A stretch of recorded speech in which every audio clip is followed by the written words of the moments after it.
Salam damai sejahtera bagi kita semuanya. Kita akan mendengarkan firman Tuhan dengan tema Satrio Piningit dan 7 Guru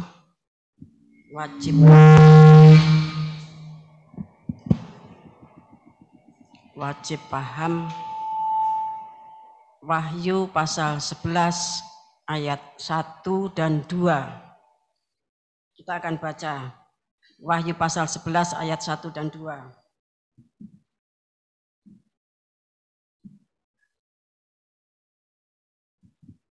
Dua saksi Allah. Kemudian diberikanlah kepadaku sebatang bulu seperti tongkat pengukur rupanya dengan kata-kata yang berikut. Bangunlah dan ukurlah bait suci Allah dan mezbah dan mereka yang beribadah di dalamnya. Tetapi kecualikan pelataran bait suci yang di sebelah luar, janganlah engkau mengukurnya. Karena ia telah diberikan kepada bangsa-bangsa lain dan mereka akan menginjak-injak kota suci 42 bulan lamanya. Terima kasih. Ini tentunya suatu pengajaran yang kita semuanya sudah banyak memahami. Ya, bahwa ini merupakan kriteria ukuran atau syarat yang menjadi penilaian atau penetapan sesuatu itu menurut KBBI. Jadi ini merupakan syarat ketentuan yang harus diindahkan dan dilakukan. Wahyu pasal 11 ayat 1 dan 2 ini merupakan kriteria syarat ukuran untuk masuk pengungsian. Sedangkan yang diukur bait suci Allah. Kemudian mezbah korban bakaran. Kemudian mereka yang beribadah di dalamnya. Ya, saya minta tolong ayat 1 itu bagian terakhir ya dibaca dalam bahasa Inggrisnya. And the altar and the temple that worship therein. Ya, altar and them that worship therein. Jadi yang diukur, yang dimaksud beribadah itu ibadah dalam suasana worship. Ya, dalam suasana disebut sebagai worship. Bapak Ibu Saudara yang dikasih Tuhan, worship itu dalam bahasa Yunaninya preskuneo, artinya to kiss, mencium.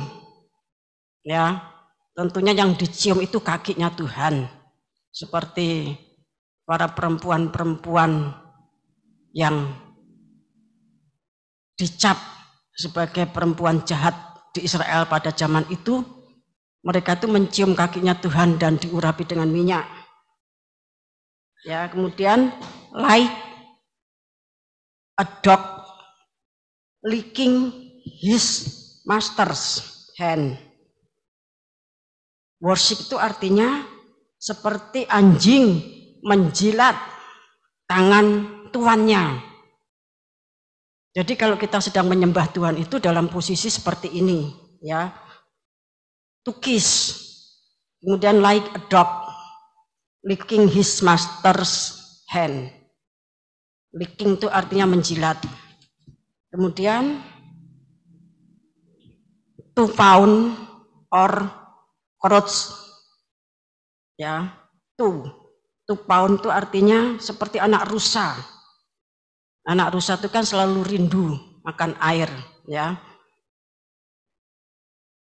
To pound itu artinya menjilat. Bertingkah laku yang bersifat membudak. Orang yang menyembah Tuhan itu bertingkah laku yang bersifat membudak. Artinya sangat merendahkan diri di hadapan Tuhan. Kemudian crouch, ya, itu meringkukkan atau menundukkan badan, mendekam, ya, Mendekam artinya merendahkan tubuh dalam-dalam sambil berlutut dan menunduk. Ini ibadah yang dihitung di dalam Wahyu pasal 11 ayat 1 dan 2 itu. Kemudian arti selanjutnya prostrate oneself in homage, bersujud sebagai penghormatan. To, maksud saya yang selanjutnya, do reverence to, melakukan penghormatan kepada, tentunya kepada Tuhan. Adore itu memuja, menyembah atau mencintai. Worship itu artinya juga memuja, menyembah, ya, sembahyang. Kita akan membaca di dalam Mazmur pasal yang kedua.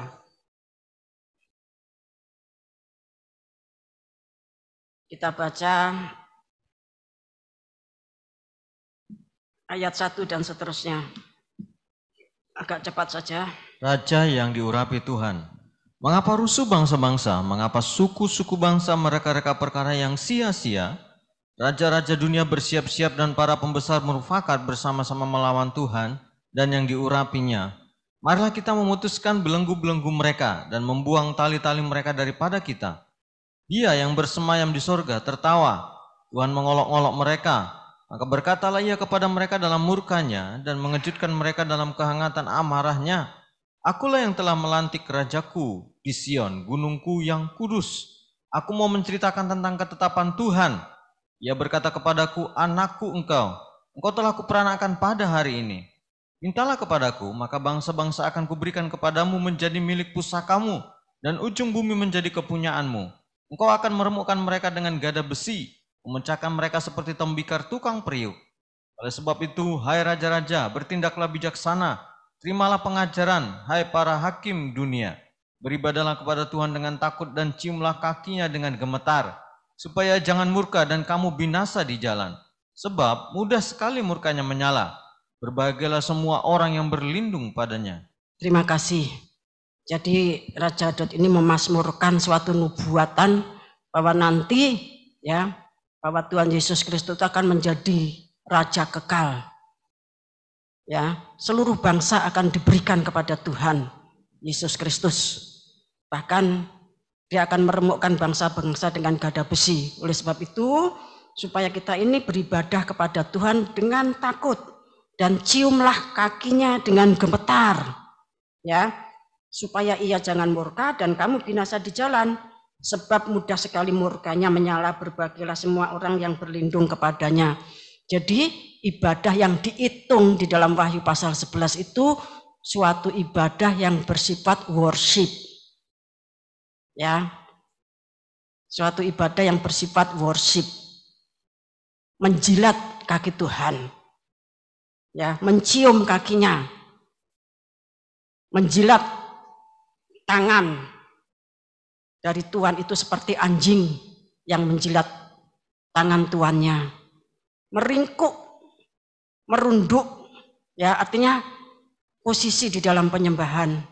Kemudian dikatakan kita ini sujud sambil membudakkan diri di hadapan Tuhan. Membudakkan diri itu artinya kita ini betul-betul hambanya Tuhan dalam posisi yang paling hina, dalam posisi yang paling rendah sebagai budaknya Tuhan. Itu yang dihitung di dalam Wahyu pasal 11 ayat 1 dan 2. Kemudian tadi sudah dibaca yang jangan diukur, ya, itu pelataran bait suci yang di sebelah luar. Karena ia telah diberikan kepada bangsa-bangsa lain supaya diinjak-injak 42 bulan. 42 bulan itu 3,5 tahun. 3,5 tahun itu 1260 hari. Itu dulu sudah terjadi 1260 tahun zaman inkuisisi. Tapi itu nanti akan terulang sesuai dengan nubuatan dalam kitab Wahyu, akan terulang pada zaman Antikris. Nah, yang diukur di dalam Wahyu pasal 11 ayat 1 dan 2 itu yang akan mengungsi sehingga terhindar dari masa Antikris, sementara halaman itu memang diserahkan kepada bangsa-bangsa untuk diinjak-injak. Sementara ya, kita tahu ya bahwa Wahyu pasal 10, maksud saya Wahyu pasal 11 ayat 1 dan 2a, ya, B itu halaman tidak terhitung, itu merupakan hasil dari Wahyu pasal 1 sampai Wahyu pasal 5.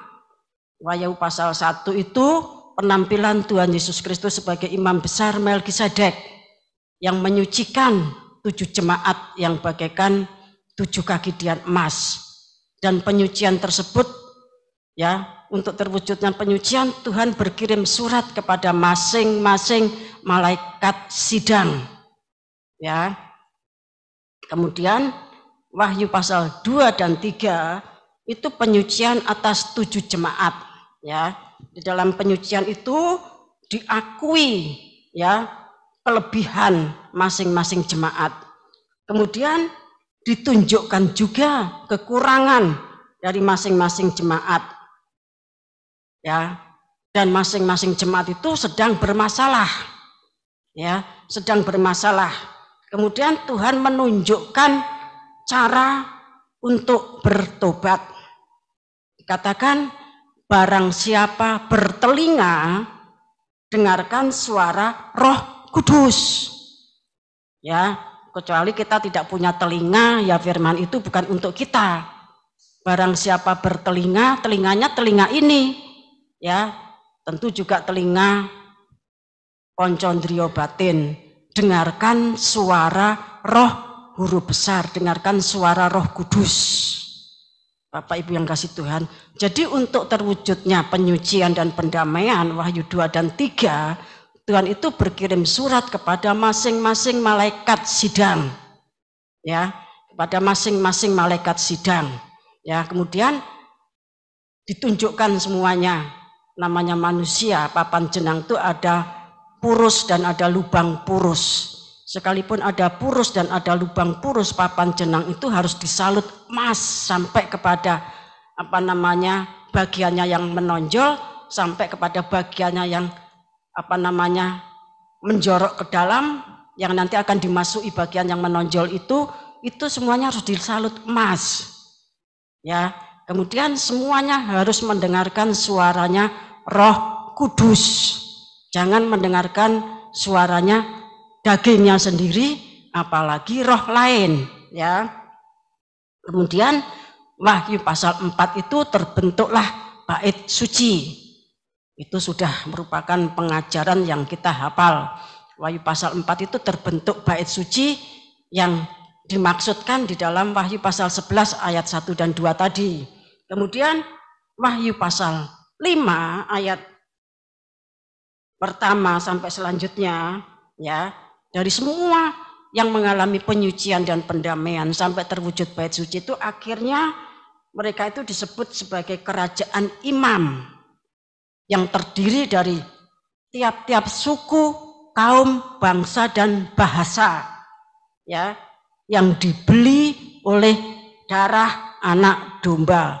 Dibeli oleh darah anak domba itu artinya, Bapak Ibu kasih Tuhan, goyim yang wujudnya adalah Efesus sampai Laodikia, itu adalah budak belian, orang-orang yang dibeli oleh darah Kristus. Dan mereka itu yang harus mempersembahkan ke-7 perkara. Dan mereka itu akan dibentuk menjadi kerajaan imam-imam.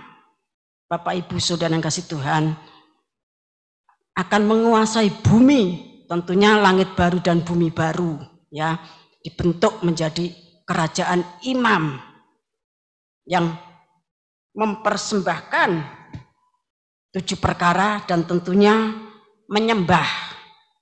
Lah, Bapak Ibu Saudara yang dikasih Tuhan, pendamaian 2 tahun yang sekarang ini tersisa 10 bulan kurang lebih, ya. Itu di dalam bahasa Ibrani-nya disebut sebagai Yom Kippur. Ya, Saudara bisa cari nanti di internet, ya, tentang Yom Kippur itu, ya. Jadi penyucian pendamaian itu dalam bahasa Ibrani-nya itu suatu perayaan Yom Kippur, ya, suatu perayaan yang dikatakan suatu hari yang paling suci, suatu hari yang tidak bisa ditunda, harus dilaksanakan sesuai dengan ketetapan. Kalau orang Israel ya tentunya Imamat pasal 23 ayat 1 dan seterusnya, ada 7 hari raya itu. Nah, Bapak Ibu Saudara yang dikasih Tuhan, ya, Yom Kippur di Israel sana itu untuk tahun 2023 yaitu dilaksanakan bulan September, ya, bulan September. Bapak Ibu ngasih Tuhan. Nah, pelaksanaan Yom Kippur itu kita akan baca di dalam Imamat pasal 16 ayat 1 sampai 5. Mari.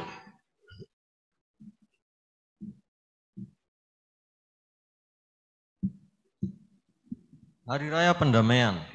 Sesudah kedua anak Harun mati, yang terjadi pada waktu mereka mendekat ke hadapan Tuhan, berfirmanlah Tuhan kepada Musa. Firman Tuhan kepadanya, katakanlah kepada Harun, kakakmu, supaya jangan sembarang waktu masuk ke dalam tempat kudus di belakang tabir, ke depan tutup pendamaian yang di atas tabut, supaya jangan ia mati. Karena aku menampakkan diri dalam awan di atas tutup pendamaian. Beginilah caranya Harun masuk ke dalam tempat kudus itu, yakni dengan membawa seekor lembu jantan muda untuk korban penghapus dosa, dan seekor domba jantan untuk korban bakaran.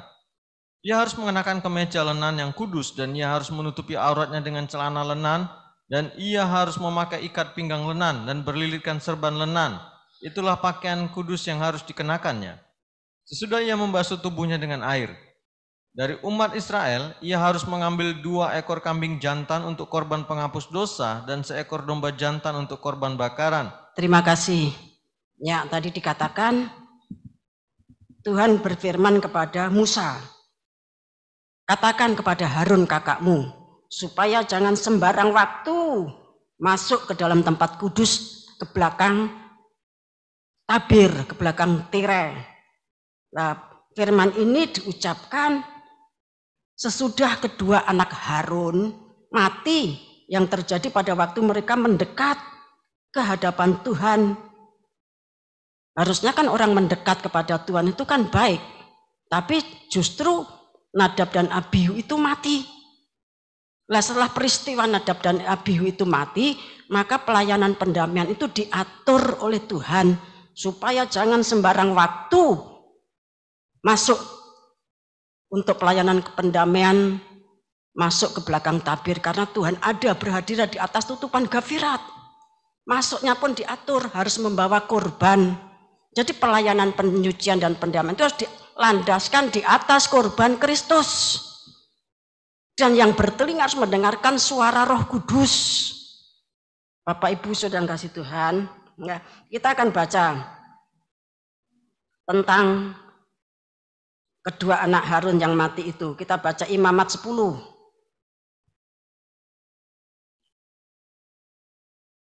Ayat yang pertama saja.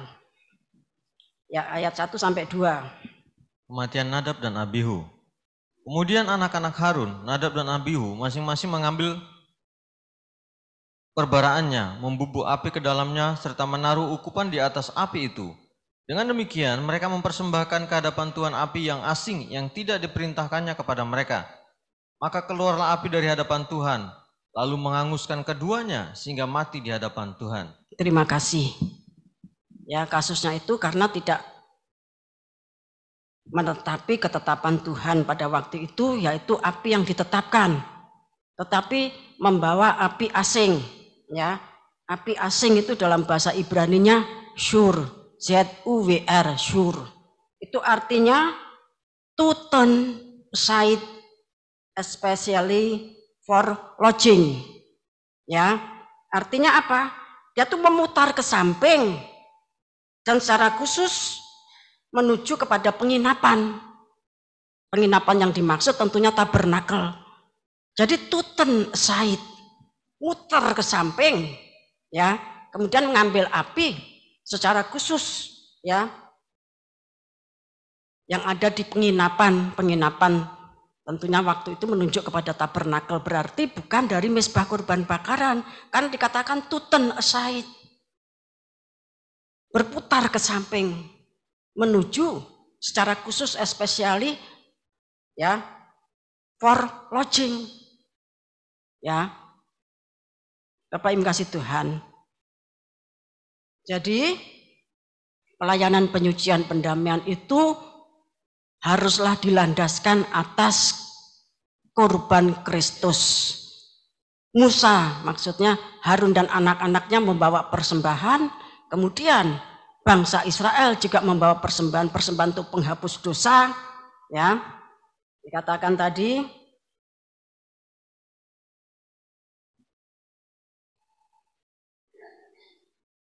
persembahan untuk menghapuskan dosa dan korban bakaran. Bapak Ibu yang dikasih Tuhan. Kemudian kalau kita membaca Imamat pasal yang ke-16, ya kita akan baca ayat 18.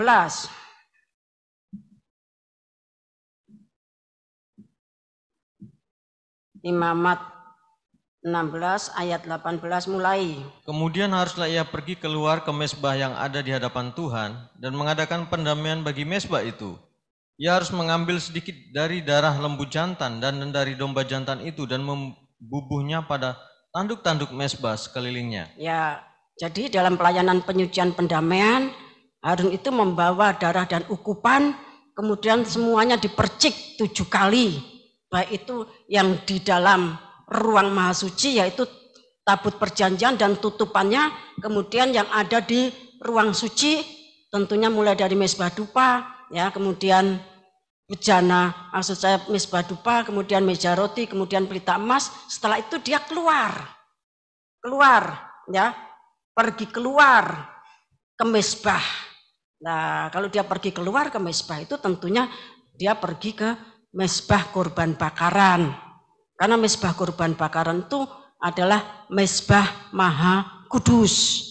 Ketika tabernakel itu didirikan di dalam Keluaran pasal 40, mezbah korban bakaran itu diperhitungkan sebagai mezbah maha kudus.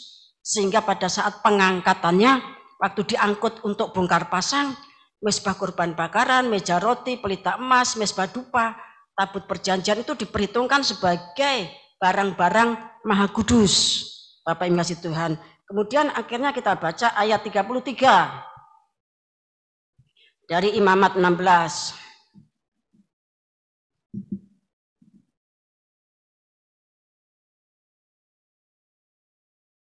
Ia harus mengadakan pendamaian bagi tempat maha kudus, bagi kemah pertemuan dan bagi mezbah, juga bagi para imam dan bagi seluruh bangsa itu, yakni jemaah itu.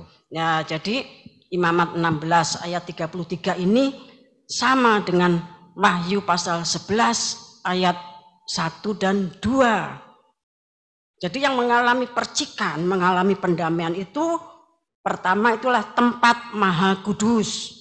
Kemudian kemah pertemuan. Kemah pertemuan itu artinya ruang suci, ya. Kemudian mezbah.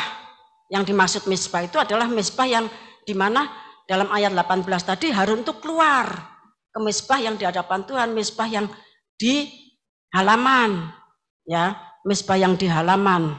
Bapak Ibu yang dikasih Tuhan, kalau saudara melihat dalam bahasa aslinya akan sangat jelas bahwa mezbah itu adalah tempat untuk membakar korban-korban binatang, bukan untuk membakar dupa, ya.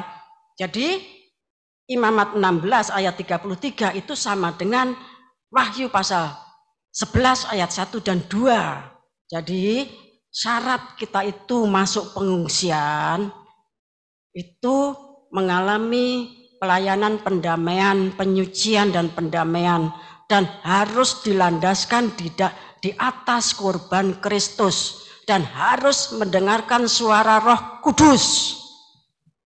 Bapak Ibu saudara yang kasih Tuhan, kalau tidak nanti tertinggal pada masa pengungsian.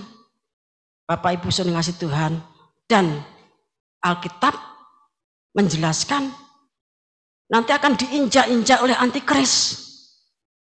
Dan mereka-mereka itu lebih jelasnya bagaimana kondisinya, saudara bisa baca Wahyu pasal 7 ayat 9 sampai ayat terakhir. Ya, kumpulan orang yang tidak bisa dihitung karena jumlahnya sangat banyak sekali. Mereka itu membawa daun palem. Mereka itu mempersembahkan 7 perkara. Wahyu 7 ayat 12, tetapi kekayaannya tidak dipersembahkan. Namun akhirnya mereka itu ketika mengalami kesengsaraan besar, penganiayaan, sampai mereka itu berurai air mata, menangis sedemikian rupa, Bapak Ibu yang kasih Tuhan, mereka itu barulah mempersembahkan. Buktinya apa? Mereka digembalakan, dibawa ke mata air kehidupan. Bapak Ibu yang kasih Tuhan. Jadi mempersembahkannya terlambat. Ya, terlambat seperti Wahyu pasal 11, seperti layaknya orang Israel yang berada di dalam gua-gua bangker. Baru setelah Musa Elia muncul, barulah mereka mempersembahkan. Nah, demikian juga orang yang banyak tidak terhitung jumlahnya itu, mereka mempersembahkan 7 perkara tetapi tidak ada kekayaan. Ya, kita baca saja supaya kita bisa memahami makna dari Wahyu 11 ayat 1-2. Wahyu pasal yang ke-7. Kita baca ayat 9 mulai. Orang banyak yang tidak terhitung banyaknya. Kemudian daripada itu aku melihat sesungguhnya satu kumpulan besar orang banyak yang tidak dapat terhitung banyaknya dari segala bangsa dan suku dan kaum dan bahasa berdiri di hadapan tahta dan di hadapan Anak Domba, memakai jubah putih dan memegang daun-daun palem di tangan mereka. Dan dengan suara nyaring mereka berseru, keselamatan bagi Allah kami yang duduk di atas tahta dan bagi Anak Domba. Dan semua malaikat berdiri mengelilingi tahta dan tua-tua dan keempat makhluk itu. Mereka tersungkur di hadapan tahta itu dan menyembah Allah sambil berkata, Amin. Puji-pujian dan kemuliaan dan hikmat dan syukur dan hormat dan kekuasaan dan kekuatan bagi Allah kita sampai selama-lamanya. Amin. Dan seorang dari antara tua-tua itu berkata kepadaku, siapakah mereka yang memakai jubah putih itu dan dari manakah mereka datang? Maka kataku kepadanya, Tuanku, Tuhan mengetahuinya. Lalu ia berkata kepadaku, mereka ini adalah orang-orang yang keluar dari kesusahan yang besar, dan mereka telah mencuci jubah mereka dan membuatnya putih di dalam darah Anak Domba. Ayat 14 ini tolong dibaca dalam bahasa Inggrisnya, tetapi ya sebagian saja ya. This are ya. Jadi baris yang ketiga itu. These are they which come out of great tribulation and have washed their robes. Ya, terima kasih. Jadi mereka itu adalah orang-orang yang keluar dari great tribulation. Ya, kesusahan besar. Langsung ayat 15. Karena itu mereka berdiri di hadapan tahta Allah dan melayani Dia siang dan malam di bait sucinya. Dan Ia duduk di atas tahta itu akan membentangkan kemahnya di atas mereka. Mereka tidak akan menderita lapar dan dahaga lagi, dan matahari atau panas terik tidak akan menimpa mereka lagi. Sebab Anak Domba yang di tengah-tengah tahta itu akan mengembalakan mereka dan akan menuntun mereka ke mata air kehidupan. Dan Allah akan menghapus segala air mata dari mata mereka. Jadi tadinya mereka itu menangis, meratap. Karena merasakan kelaparan, dahaga, kemudian merasakan panasnya matahari atau panas terik. Jadi mereka kan ketika matahari menjadi panas dan menghanguskan manusia itu, mereka mengalami. Namun pada akhirnya mereka menyerahkan diri untuk digembalakan oleh Tuhan. Digembalakan itu artinya setiap hitungan yang ke-10 itu milik Tuhan. Barulah mereka itu menyerahkan kekayaannya dan digembalakan ke mata air kehidupan. Bapak Ibu sudah kasih Tuhan, ya. Kemudian kita akan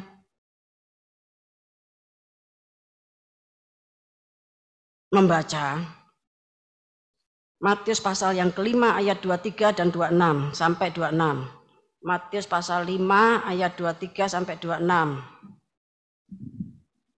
Sebab itu, jika engkau mempersembahkan persembahanmu di atas mezbah dan engkau teringat akan sesuatu yang ada dalam hati saudaramu terhadap engkau, tinggalkanlah persembahanmu di depan mezbah itu dan pergilah berdamai dahulu dengan saudaramu, lalu kembali untuk mempersembahkan persembahanmu itu. Segeralah berdamai dengan lawanmu selama engkau bersama-sama dengan dia di tengah jalan, supaya lawanmu itu jangan menyerahkan engkau kepada hakim, dan hakim itu menyerahkan engkau kepada pembantunya, dan engkau dilemparkan ke dalam penjara. Aku berkata kepadamu, sesungguhnya engkau tidak akan keluar dari sana sebelum engkau membayar hutangmu sampai lunas. Ya, yang dimaksudkan penjara dari Matius pasal 5 itu bukan cuma penjara-penjara yang ada di bumi, tapi itu penjara tempatnya para malaikat yang meninggalkan tempat kedudukannya. Itu menunjuk kepada kalau para malaikat yang jatuh 200 malaikat itu Tartaros, Bapak Ibu yang kasih Tuhan. Tetapi penjara itu menunjuk kepada kebinasaan, neraka. Ya, kita akan baca Matius pasal 18 ayat 20 sampai 34.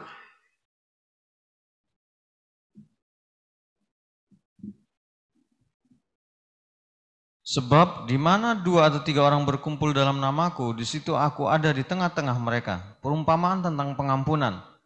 Kemudian datanglah Petrus dan berkata kepada Yesus, Tuhan, sampai berapa kali aku harus mengampuni saudaraku jika ia berbuat dosa terhadap aku? Sampai 7 kali. Yesus berkata kepadanya, bukan, aku berkata kepadamu, bukan sampai 7 kali, melainkan sampai 70 kali 7 kali. Sebab hal kerajaan surga seumpama seorang raja yang hendak mengadakan perhitungan dengan hamba-hambanya. Setelah ia memulai mengadakan perhitungan itu, dihadapkanlah kepadanya seorang yang berhutang 10.000 talenta. Tetapi karena orang itu tidak mampu melunaskan hutangnya, raja itu memerintahkan supaya ia dijual beserta anak, istrinya, dan segala miliknya untuk pembayaran hutangnya. Maka sujudlah hamba itu menyembah dia, katanya, sabarlah dahulu, segala hutangku akan kulunaskan. Lalu tergeraklah hati raja itu oleh belas kasihan akan hamba itu, sehingga ia membebaskannya dan menghapuskan hutangnya. Tetapi ketika hamba itu keluar, ia bertemu dengan seorang hamba lain yang berhutang 100 dinar kepadanya. Ia menangkap dan mencekik kawannya itu, katanya, bayar hutangmu. Maka sujudlah kawannya itu dan memohon kepadanya, sabarlah dahulu, hutangku itu akan kulunaskan. Tapi ia menolak dan menyerahkan kawannya itu ke dalam penjara sampai dilunaskan hutangnya. Melihat itu, kawan-kawan yang lain sangat sedih, lalu menyampaikan segala yang terjadi kepada tuan mereka. Raja itu menyuruh memanggil orang itu dan berkata kepadanya, hai hamba yang jahat, seluruh hutangmu telah kuhapuskan karena engkau memohonkan kepadaku. Bukankah engkau pun harus mengasihani kawanmu, seperti aku telah mengasihani engkau? Maka marahlah tuannya itu dan menyerahkannya kepada Al-Guju sampai ia melunaskan seluruh hutangnya. Ya, terima kasih. Bapak Ibu, senang kasih Tuhan. Firman Tuhan telah berkali-kali mengajar kita bahwa setiap kesalahan itu bersifat vertikal dan horizontal. Satu jenis kesalahan itu nilainya, kesalahan kita kepada Tuhan itu 10.000 talenta. Tetapi terhadap sesama itu nilainya 100 dinar. Nah, Bapak Ibu yang kasih Tuhan, sebagai orang yang berutang, tadi dikatakan sabarlah. Aku akan melunaskan hutangmu. Bapak Ibu yang kasih Tuhan, berarti dia tuh meminta waktu untuk menyelesaikan hutangnya kepada raja tersebut. Karena dia memohon, maka raja itu membebaskan utangnya yang 10.000 talenta. Kemudian dia bersukacita dan keluar dari tempat raja tersebut. Kemudian dia bertemu dengan temannya yang punya utang 100 dinar. Kemudian dia tagih utangnya itu dan temannya itu berucap sama seperti yang diucapkan orang yang barusan dibebaskan tadi, sabar sampai aku melunaskan utangku. Tapi dia tidak mau sabar, kemudian dicekik. Bapak yang kasih Tuhan. Nah, kasus ini dilaporkan kepada raja yang barusan membebaskan utang orang itu 10.000 talenta. Akhirnya Bapak Ibu yang dikasih Tuhan, utangnya itu hidup lagi dan dia diserahkan kepada Al-Guju. Ya, Al-Guju itu dalam bahasa Yunaninya bahasa Nistes. tortur, penyiksa, penganiaya, atau tormentor, ya, penyiksa, penganiaya. Di surga itu ada malaikat yang bertugas menyiksa orang-orang yang seperti diceritakan dalam perumpamaan ini. Dan siksaan di surga itu, Bapak Ibu sekalian, sesuai dengan umurnya. Tuhan memanggil malaikat penyiksa, para algojo, ya, untuk menyiksa. Kalau umurnya 30, ya dia disiksa, dicambuk sampai terpental-pental itu 30 kali. Kalau umurnya 25, ya 25 kali. Bapak Ibu kasih Tuhan. Dan itu tidak didelet. Ya. Kalau seseorang itu sedang bermimpi mengalami kasus seperti Matius 18, apa yang terjadi itu tidak didelet sama Tuhan. Kalau umurnya 20, ya dia dicambuk sampai 20 kali. Ditendang sama malaikat penyiksa atau algojo. Bapak Ibu sekasih Tuhan. Jadi kita ini harus sabar terhadap sesama kita. Ya. Karena utang kita masing-masing kepada Tuhan itu nilainya 10.000 talenta, tidak akan terbayar. Kecuali dibayar oleh darah anak domba.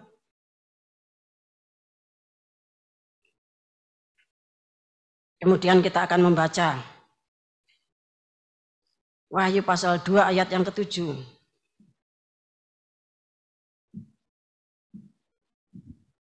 Siapa bertelinga, hendaklah mendengarkan apa yang dikatakan Roh kepada jemaat-jemaat. Barang siapa menang, dia akan kuberikan makan dari pohon kehidupan yang ada di taman Firdaus Allah. Ya, ini surat Tuhan kepada malaikat jemaat di Efesus. Saya bacakan ayat 1, tuliskanlah kepada malaikat jemaat di Efesus. Inilah firman dari Dia yang memegang ke7 bintang itu di tangan kanannya dan berjalan di antara ke7 kaki dian emas. Jadi penampilan Tuhan Yesus kepada masing-masing malaikat jemaat itu beda-beda. Ya, malaikat jemaat Efesus bisa melihat sebelah sini. Malaikat jemaat Smyrna melihat Tuhan dari sisi sebelah sini. Pergamus, Tiatira, Sardis, Philadelphia, Laodikia itu melihat secara berbeda-beda, tetapi keseluruhan itu ada di dalam penampilan Imam Besar Melkisedek. Kecuali nanti kalau sudah masuk ke dalam kesempurnaan seperti yang dikatakan 1 Korintus pasal 13, kita ini kan memandang Tuhan face to face, bagaikan pengantin perempuan yang berhadapan dengan suaminya. Efesus pasal 5 ayat 25 dan seterusnya itu. Setelah kita dimandikan dengan air dan firman, dibersihkan dari segala cacat celah, dari kerut-merut, maka kita layak berhadapan dengan pengantin surga, mempelai pria surga.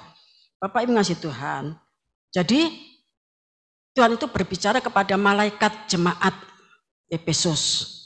Tuhan berbicara kepada malaikat jemaat Smyrna. Tuhan berbicara kepada malaikat jemaat Pergamus, Tiatira, Sardis, Philadelphia, dan Laodikia. Dan akhir dari surat tersebut Tuhan selalu mengatakan, barang siapa bertelinga hendaknya mendengarkan suara Roh Kudus. Ya, kita tidak akan baca semuanya, tetapi kita baca ya jemaat terakhir. Kita baca Wahyu 3 ayat 22.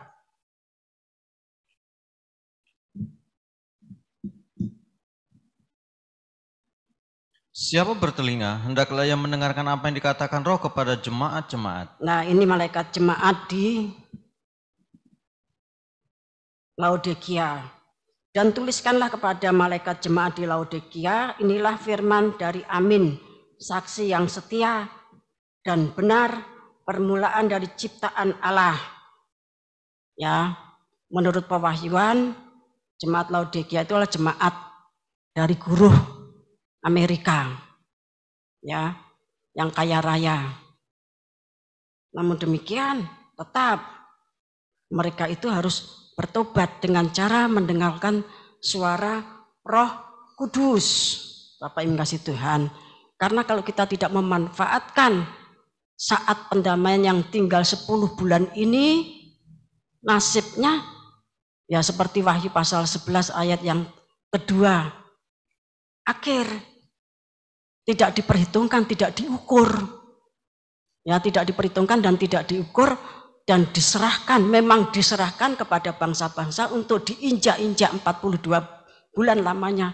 Dan wujudnya itu ya sebagian kecil itu ditunjukkan dalam Wahyu pasal 7 ayat 9 sampai ayat terakhir. Mereka itu masuk Great Tribulation.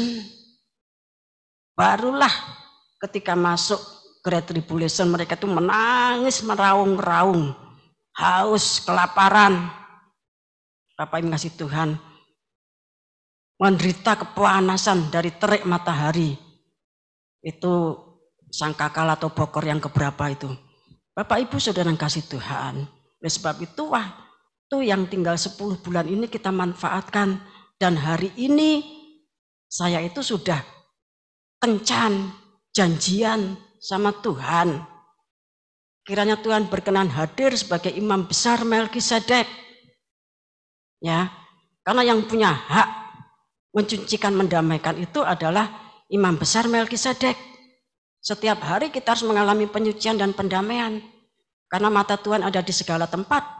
Dan seluruh langkah laku hidup kita itu dalam pengawasannya Tuhan. Tetapi ada satu hari raya ya di mana itu dikhususkan untuk hari raya pendamaian. Kalau menurut orang Israel atau orang Ibrani itu perayaan Yom Kippur. Bapak Ibu yang dikasih Tuhan, mereka menganggap itu hari yang tersuci. Ya, hari yang tersuci yang tidak boleh diabaikan. Oleh sebab itu, Bapak Ibu yang dikasih Tuhan, kita akan masuk perjamuan suci ya, dan setelah itu nanti kita akan membudakkan diri. Kita akan beribadah seperti Wahyu pasal 11 tadi. Ya. Kita akan melakukan worship, menyembah Tuhan, menjilat kakinya Tuhan, mencium kakinya Tuhan. Seperti seekor anjing yang mencium tangan tuannya, mendekam, membudakkan diri di hadapan Tuhan. Mari kita akan pujikan di atas korbanmu.